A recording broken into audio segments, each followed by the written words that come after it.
Hey everyone, welcome back to Pick Six, week 13 of the NFL season. This is the NFL betting preview show out of the Fell Football Podcast. My name is Ollie, and I'm joined by my co-host Liam, as always. And we have to start with some congratulations. Pick Six first, a 6-0 week for Liam last week. It's been a tough season, mate, but that must have felt pretty good. Yeah, it did. Obviously, the picks gave out on the pod were a couple from the San Francisco game, um, but really without knowing Brock Purdy, I feel like that news sort of came out of nowhere. Like the Packers line, like it didn't get moved till six until probably Saturday, I think. So yeah, not sure many people saw Purdy not playing in that game. Obviously, when that news was out, I had to retract those picks because would not have taken Brandon Allen on the No. road against Green Bay. But yeah, what I've replaced them with Eagles. I mean, they're an absolute wagon at the minute. Yeah, yeah. Uh, and yeah, Anthony Richardson, Russian was a bit of a shot in the dark, but hey, it came in 6-0. Happy days. Yeah, and we had I guess it probably will be our most ever wins in a week. 10 must be up there, surely. Yeah, it's got to be up there. Yeah, Can't yeah. imagine we've had well, yeah, definitely joint best at least. Just a note also, we are recording this during or just before Thanksgiving games. So first available game to pick from will be Raiders versus Chiefs, the Black Friday game, I guess, tomorrow evening or tomorrow later on today as you listen to this. So yeah, mate, you had six winners last week. Let's see your first one this week. I'm gonna take the Chargers on the road to the Falcons. It's a pick 'em game. I'm just gonna hit the -1 at 10 to 11. Sunday slate. It's December the 1st on Sunday, which means we're into obviously December football where the season really, really starts going, I feel. Physicality is a big thing at this part of the season. You know, teams have already played 11, 12 games, depending on bye weeks. They're sort of wearing down a little bit. And I think this Chargers team is one of the more physical teams in the league. Obviously, I always forget Jim, isn't it? Jim It Harbaugh. is. And did you know Obviously, Jim's the younger brother? I didn't realize this. I could have put them as twins, to be honest. Yeah, fairs. Like they look like, as I I always know just brothers, assumed obviously, John was the but older guy, though. I don't know. yeah, yeah, I would Or say Jim was the older guy, yeah, John was the younger brother. Sorry, yeah. Jim probably looks older. Um, Yeah. but yeah, I mean, he's all about physicality, running the ball, winning the game in the trenches, and I think the Chargers dominate the Falcons in this area. Falcons look pretty sorry against your Broncos, who again another sort of similar team, tough team. Pittsburgh earlier in the year beat them week 1. Again, another tough team from the AFC. So I feel like we're going to have another repeat of that this week, and Chargers go out and win on the road. J.K. Dobbins will be a miss, but I'm putting some trust in Gus the Bus to keep that running game going. And yeah, Chargers win this one. Yep, put me down for that as well, mate. And also put me down for player of the week. This was the line that I messaged you about, stood out to me immediately. Yeah, not quite sure I understand it. The Falcons have been extremely hot and cold this year. They lead a very poor NFC South division, and they rank dead last in sacks per game, just zero point 0.9 per game. Chargers O-line very solid. Justin Herbert's playing great ball this year. Yeah, I'm just not really having the Falcons as a serious threat. I do think that the Bucks are coming up very quickly behind them in the division. I think they might get picked for the title. And to be fair, the Chargers have just looked pretty good all year. I think every game they've lost has been a one score loss, apart from the Steelers in week 3. Falcons, they may lead the division, but their points differential is minus 30. Obviously, that is skewed a little bit by the Broncos game. But the Chargers sit at plus 70, which is, hallmark of a good team, really.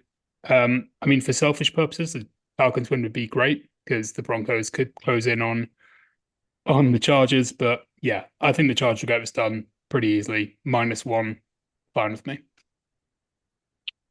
Very nice, mate. Always good to start off with a little team ride. We'll go pick 2 Seahawks -2. on the road to the New York Jets. Again, that's 10 to 11.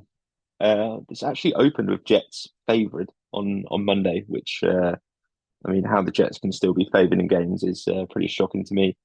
But yeah, obviously money has come in on Seattle to move the line. Still happy to take them under a field goal here as a favourite. Just think the Jets are dead. I think on Pat McAfee show, Aaron Rodgers was talking about, well, obviously it's not going to happen, but was talking about potentially sitting out the rest of the season, just because they've really got nothing to play for except from draft position. Um, no GM, interim head coach looks lost. Seattle on the back of a sneaky good run here with divisional games, beating the 49ers and, of course, handled the Cardinals to your despair last week.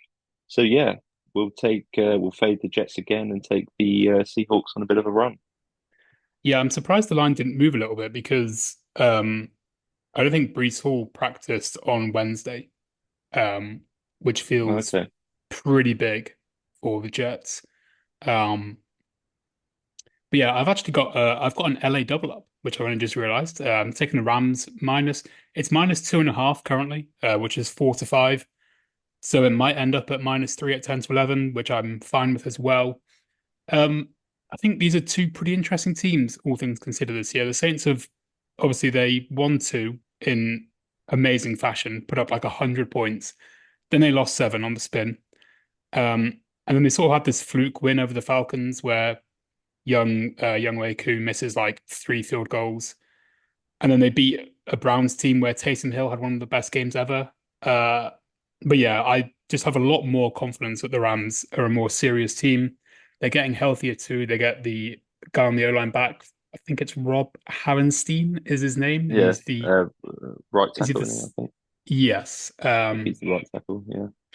And whenever a team's got a quarterback like Stafford, two receivers like Cup and Puka, Kyron Williams is I've sort of gone off him a little bit, but I still think he's a great weapon. And yeah, the Rams just kind of need this one because the NFC West is a real dogfight this year. So any chance to make the playoffs, Rams need to beat these poor teams. And yeah, give me the Rams, just not having the Saints, even if they have rebounded under Brizzy. Yeah, Rams minus 2.5. My next pick is in that game, and you almost talked me into changing it there. Oh, I've I've I've taken the over, so I've taken a different angle. I'm not the Saints. But yeah, I am just picturing a bit of a shootout here. I don't think I can't see the Saints really stopping Cup and Puka. But then again, I don't think the Rams are that great on defense. So I can see them having a bit of trouble with Taysom Hill and Kamara going at them. Do I change to the Rams? No, I'm gonna keep it here over. I think it's gonna be a bit of a shootout. Um, Decent offensive coordinator. Obviously had a bit of a rough patch, as you said, in the middle, but recently under Rizzi, they have been better. Although they did play a pretty bad Browns defense when I think Saints have just been on a bye week, haven't they? yeah, pretty They sure. didn't play last week, did they? Yeah, so coming off a bye, yeah. Saquon obviously ran all over the Rams last week, so liking the angle for Taysom Hill and Kamara to attack them. Then again, Stafford, Cup, and Nakua are one of the best trebles in the league. So yeah, I'm going to stick with the over, going over 49.5. All right, very nice. Yeah, we've got similar angles in that game, so that's good enough. Um, okay, my last game prop. I'm taking no, actually, hear me out on this one. Doing a bit of research this week. They always say division games are pretty tight affairs, gritty Yeah, games, usually land in a prime time slot as well. Not the NFC South this year. Did some fairly quick maths, and the average points per game of a divisional matchup in the NFC South this year is a whopping 58.5, which I wow. couldn't really believe. Um, and it is probably one of the closest fought divisions, to be honest, this year, alongside the NFC West. But there's just some very mediocre defenses in there. And the matchup this week is Bucks versus Panthers. Taking the over here, the line is only 46.5. And actually, the offenses are playing pretty well. The Bucks are sort of getting back to that well-oiled machine kind of status where Bucky Irving and Rashad White, you got a bit of a two-headed dog kind of thing going on there. Mike Evans, as we know last week, like he never left. And then Bryce Young come back into the Panthers. They've put up 20 plus points in three consecutive games. The Bucks, like I said, I'm convinced are going to finish the season strongly, and I think they probably will win the division.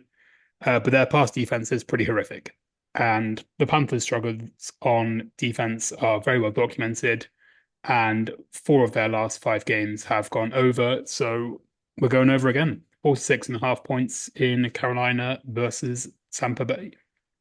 Yeah, yeah, very nice mix. I will keep it in that game with the player of the week, the player props. Just going back to Mike Evans, mate. Uh, But 50.5 was the line last week. He had 49 yards potentially on the first drive, and obviously ended up with he got 70, 80 yards or so. Obviously gone up slightly this week, but it's still only 55.5 against the game where I see the point you're making. I think it will be high scoring. So yeah, over 55.5. Still trying to get Mike to that 1,000 yards. Keep it going, Baker. yeah, I mean, back to the mill, can't knock it at all.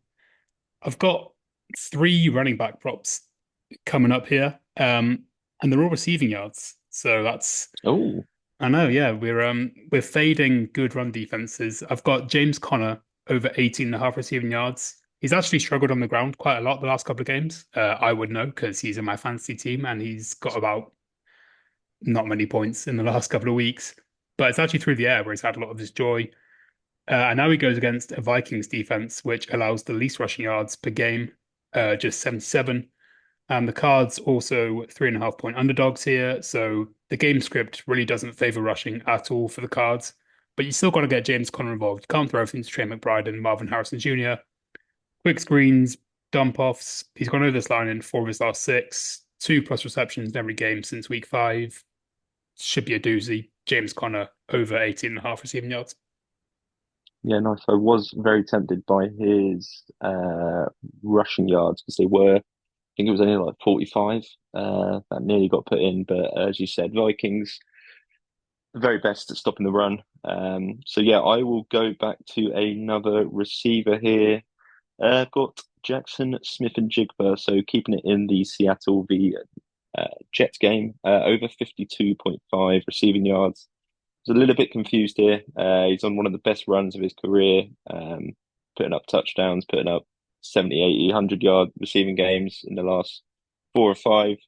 But his line isn't moving. It's staying in that 50 to 60 yards range. I don't know how sort of compare how good the comparisons are, but on the website I was using it has every comparable receiver has covered this number for the Jets this year. 10 out of 10. So all gone over that 52.5 receiving yards. This defense is not as good as people were hyping up to be at the start of the season. Obviously, then firing their defensive coach. So yeah, I'm gonna take his receiving yards here. I said a bit of a fishy line, but yeah, 52.5 didn't seem enough for Jackson Smith and Jigba. I'm pretty sure he leads the Seahawks in targets as well. I know DK's, I think he's missed a couple of games, but he gets Yeah, a lot of the target share, which surprised me because I was actually looking at a receiver in this game, but didn't quite pull the trigger and then sort of saw the receiving yards from running backs and thought we'll just stick with it. With that being said, heading straight back to the well, taking Saquon Barkley's receiving yards over 16.5. Obviously, Saquon's been running the ball at an extremely high level this year. In the MVP conversation, probably not going to win it. Probably going to win Offensive Player of the Year, which is both a blessing and a curse for my bet that I had at 50 to 1 because I have 50 pence on it. So that 25 quid will be put to very good use if he does win it. But the issue is they're playing up against a very good Baltimore run defense, which is the second best in the league, behind the Vikings, as we mentioned before. And if the Eagles want Saquon to flourish, I do think they are going to have to get some quick passes, screens, something to get him on the ball. We're basically just following the same logic as the last game.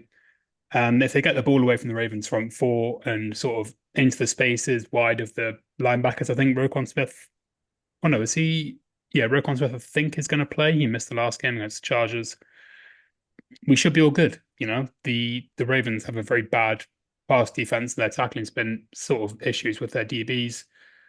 But Saquon's cleared this line in over half his games this year, and the Ravens have given up 17 yards to a running back in all but 2 games this year. Only slight concern with this one is that the Eagles' pass rate is very low. I don't think Jalen Hurts has had 30 pass attempts in a game since week 2, but they are dogs, so they're probably going to have to chase the game at some point.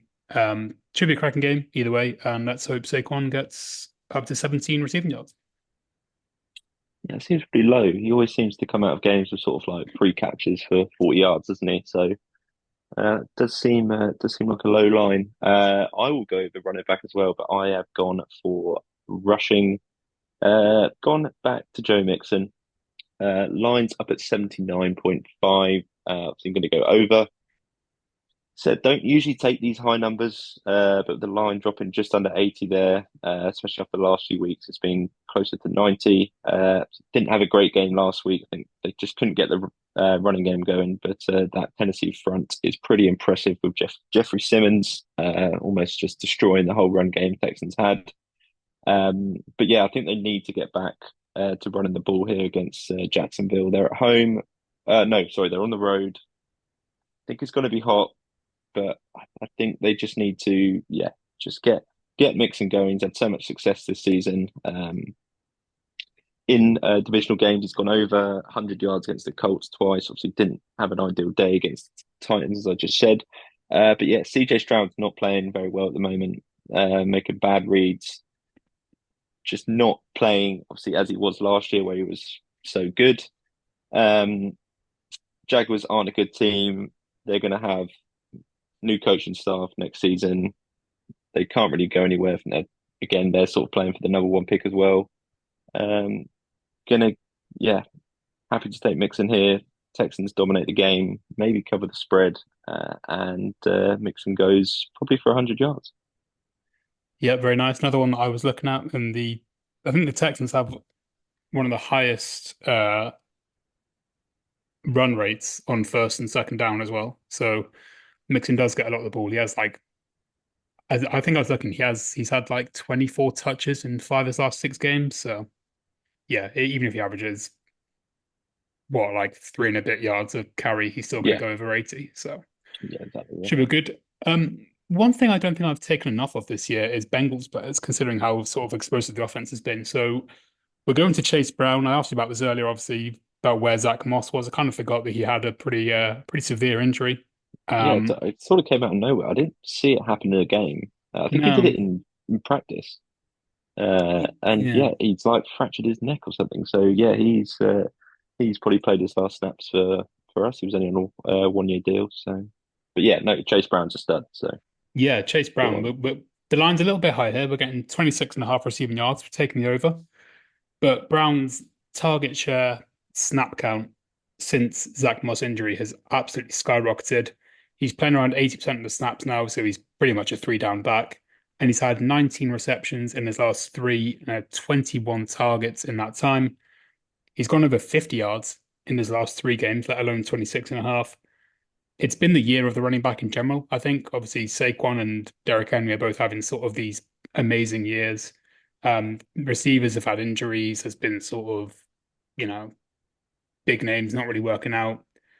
So we're going to hop on the bandwagon and strike while the iron is searing hot. Only thing I'm a touch scared of, I know you traded for Khalil Herbert, or yeah, I'm pretty sure you traded for him.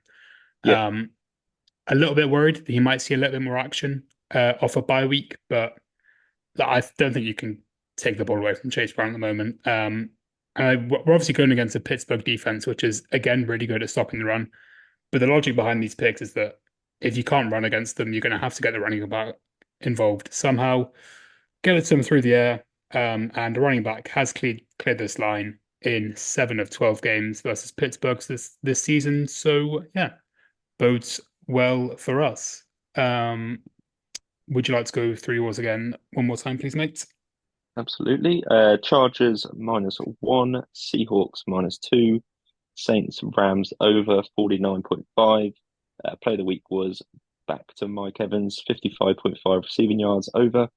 Jackson Smith and Jigba over 52.5 receiving yards, and Joe Mixon over 79.5 rushing yards. Very nice. I've also got the Chargers -1. That's my play of the week. Rams -2.5 at 4 to 5. Carolina versus Tampa Bay over 46.5.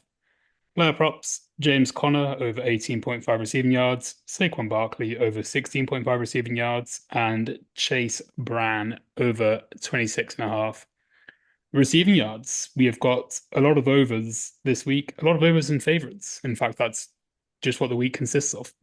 Yeah, Just overs and favorites. To be fair, when I looked at those stats, I was 0 and 6 on unders and I think 2 and 7 on QB props. So I'm just staying well away from those for the rest of eternity.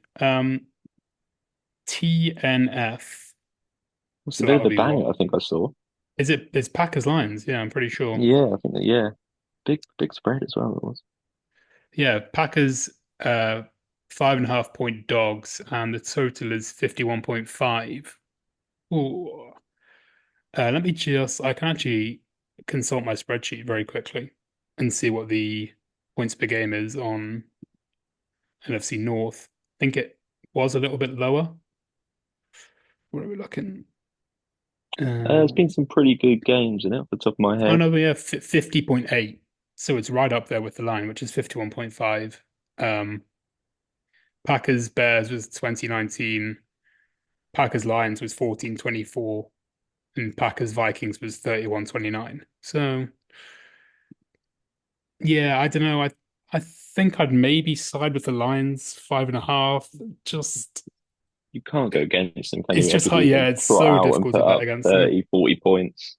Even like today, I was tempted to take them -10, but just Yeah. I'm definitely not tempted to take the other side. I mean, they No. absolutely battered the Packers when they played them um, in Lambeau earlier in the season. That was sort of Jared Goff's first. I think that was his first outdoor game of the season, and And everyone was sort of everyone's sort of saying, yeah.